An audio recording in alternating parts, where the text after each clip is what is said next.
Break के बाद आप सभी दर्शकों का स्वागत है समय चक्र में। और अब बढ़ते हैं आगे और आज हम खास चर्चा करने वाले हैं लग्न विच्छेद के ऊपर, यानी कि डाइवोर्स के ऊपर। तो कल्पेश जी, लग्न विच्छेद काफी लोगों की समस्या होती है। इसके पीछे का कारण क्या होता है, कुंडली में किस तरह से पता चले और क्या कुछ इसके लिए उपाय किए जा सकते हैं?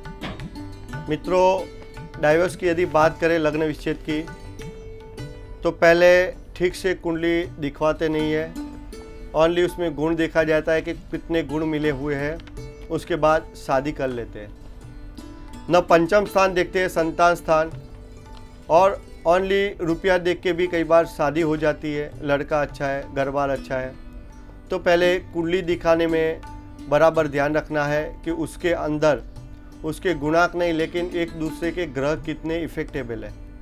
उसका चंद्र, मंगल, शुक्र, गुरु, सारे ग्रहों को बारीकी से देखा जाता है। उसका नवास भी देखा जाता है, जो जीवन साथी की कुंडली बोलते हैं। ये सारे देखे बिना शादी करते हैं, पहले तो पॉइंट एक ये है। दूसरे पॉइंट की यदि बात करें तो 7वां स्थान, जिसको पत्नी स्थान या पति स्थान बोला जाता है, वो स्थान का लॉर्ड यदि बिगड़ा हुआ है, वो 12वें स्थान में स्थित है, सप्तमेश होकर 12वें स्थान में गया हुआ है, तभी भी ये परिस्थिति पैदा होती है। हाँ, लेकिन वो सप्तमेश को जब पाप कर्तृयोग में होता है या तो पाप ग्रहों के प्रभाव में होता है तो ज़्यादा परेशानी होती है। मैं पहले भी बता चुका हूँ कि सप्तमेश 12वें स्थान में होता है तो वो इंसान खुद अपने जीवन साथी पे ज़्यादा शकी हो जाता है। तो पहला पॉइंट तो ये भी है। दूसरे नंबर की यदि बात करें तो कई बार शादी करने के बाद थोड़ा समय व्यतीत हो जाता है, 2-4 साल, 4 साल, 5 साल, लेकिन संतान जब नहीं पैदा होता है तो ये भी एक पॉइंट देखा गया है। दूसरे नंबर के अंदर डाइवोर्स के लिए बोले तो सप्तमेश की परिस्थिति खराब होती है। सप्तमेश पाप कर्तृयोग में होता है। सप्तमेश यदि पंचम में, सप्तमेश 9वें स्थान में होता है तो भी ये परिस्थिति पैदा होती है। तीसरी एक बात ये सिंपल आपको बता दूं कि जब पंचमेश और सप्तमेश के साथ जब शुक्र का कनेक्शन होता है तो वो जातक का बाहर किसी इंसान के साथ, यानी बाहरी दोस्त के साथ उसका शयन का भी योग बनता है, यानी उसके साथ उसके रिश्ते रहते हैं, वो भी ये कारण हो सकता है। इससे आगे एक बात करें तो सप्तमेश की परिस्थिति जितनी खराब होती है, लेकिन सप्तमेश जब अष्टम स्थान में स्थित होता है तो 8वें स्थान को ससुर पक्ष माना जाता है, तो वहाँ उसके सास ससुर के विवाद में भी उसको ये परेशानी होती है। तो ये स्थान भी देखा जाता है, अष्टम स्थान कितना उसका मजबूत है या सप्तमेश अष्टम में बैठने के कारण उसकी परिस्थिति क्या है, तो भी ये डाइवोर्स में आ जाता है। तो ये सारी चीज़ें पहले तो देखना ज़रूरी है कि कुंडली के अंदर सप्तमेश की परिस्थिति, पंचमेश और सप्तमेश का शुक्र के साथ का कनेक्शन या 12वें स्थान का कनेक्शन है कि नहीं है, ये सारी चीज़ें देखी जाती है। कई बार ऐसा भी देखा गया है कि जब शादी करते हैं तो पैसा देखते हैं। कुंडली में, आपकी कुंडली में आपको चाहिए कि बहुत घूमने फिरने वाला इंसान चाहिए, लेकिन आपको वो घुमाता फिराता नहीं है बाद में, तो वो भी एक कारण होता है। पहले बोलता है कि आपके लिए मैं ज़्यादा समय निकालूंगा, लेकिन वो शादी के बाद ज़्यादा समय निकाल नहीं सकता है, तो ये भी परेशानी होती है।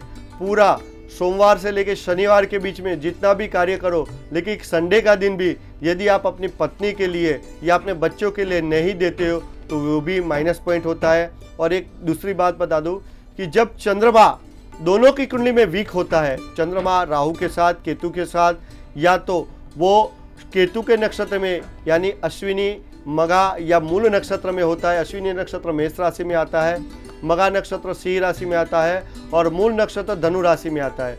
तो ऐसी भी राशियों में इस प्रकार का नक्षत्र बैठता है तो चंद्रमा उसका वीक हो जाता है, तभी भी एक दूसरे पे ज़्यादा शक करते हैं और शकी दिमाग हो जाता है। एक दूसरे का कहा उन दोनों को पसंद नहीं आता है और ये ज़्यादा 1 साल, 2 साल, 3 साल चल के बाद में वो हैरान होते हैं और वो डाइवोर्स लेने के लिए मजबूर हो जाते हैं। तो ये सारी बात हुई डाइवोर्स की। जी बिल्कुल, तो इसके लिए निवारण क्या कुछ हो सकता है कि इन सब चीज़ों से थोड़ा बचे इंसान? हाँ, निवारण इसका हो सकता है, लेकिन एक बात और बताना आपको मैं आवश्यक समझूंगा कि जब दूसरे भाव के अंदर, जिसको वाणी का भाव बोलते हैं, अष्टम स्थान और दूसरा स्थान में जब भी बुध का परिस्थिति भी होता है तो शारीरिक उसको कुछ कष्ट होता है, शारीरिक सुख में भी कमी आती है, उसके कारण भी लग्न विच्छेद होता है। अब इसके निवारण की बात करें तो दोनों की कुंडली, पति पत्नी की कुंडली देख के कौन सी दशा चल रही है, कौन सा ग्रह उसका वीक पड़ रहा है, यानी कि एक की कुंडली का ग्रह दूसरी कुंडली को फायदा करता है कि नहीं करता है, ये देख के उस समय में जो दशा महादशा के अधीन उतने समय तक यदि कोई स्टोन उसको पहनाया जाए या उसको जो भी ग्रहों की परिस्थिति खराब है उसके अधीन उसको दान पुण्य दिया जाए या तो फिर उसको उसका मंत्र दिया जाए तो ये डाइवोर्स की परिस्थिति में से आप दूर हो सकते हो। और एक बात और बताना चाहूँगा कि आपको ऐसी परिस्थिति आती है तो जब भी आपकी कुंडली में ऐसा दोष बनता है, ऐसा योग बनता है, तो आप अपनी पत्नी के साथ जितना भी झगड़ा करते हो, जो भी परिस्थिति होती है, लेकिन उस समय में 2-3 दिन यानी 2.25 दिन जब चंद्रमा बिगड़ता है 2-3 दिन आप बोलना बंद कर दो, काम से काम रखो, तो ये भी परेशानी आपकी जल्दी दूर हो सकती है। तो ये तो कल्पेश जी ने आपको जानकारी दी कि किस तरह से आप इन सब चीज़ों से यानी डाइवोर्स से अपने आप को बचा सकते हैं। उम्मीद करते हैं ये सारी जानकारी आपके लिए ज़रूर फायदेमंद होगी। और दर्शकों, अगर आपके जीवन में कोई समस्या है जिसका हल आप पाना चाहते हैं तो हमें ईमेल कीजिए। हमारा ईमेल आईडी है kalpeshupadhyay41@yahoo.in। सब्जेक्ट में आप लिखिए समय चक्र और इसके साथ ही अपनी जन्मतिथि, जन्म समय और जन्म स्थान लिखकर अपना प्रश्न लिखकर हमें ईमेल कर दीजिए। कल्पेश जी आपके प्रश्नों का जवाब आपको ज़रूर देंगे। फिलहाल हम रुकेंगे एक छोटे से ब्रेक के लिए, जल्द हाजिर होंगे, आप बने रहिए हमारे साथ।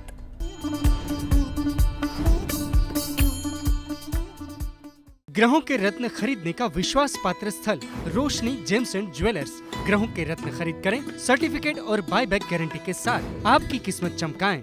रोशनी gems and jewellers, Ahmedabad. Mobile 9904900300।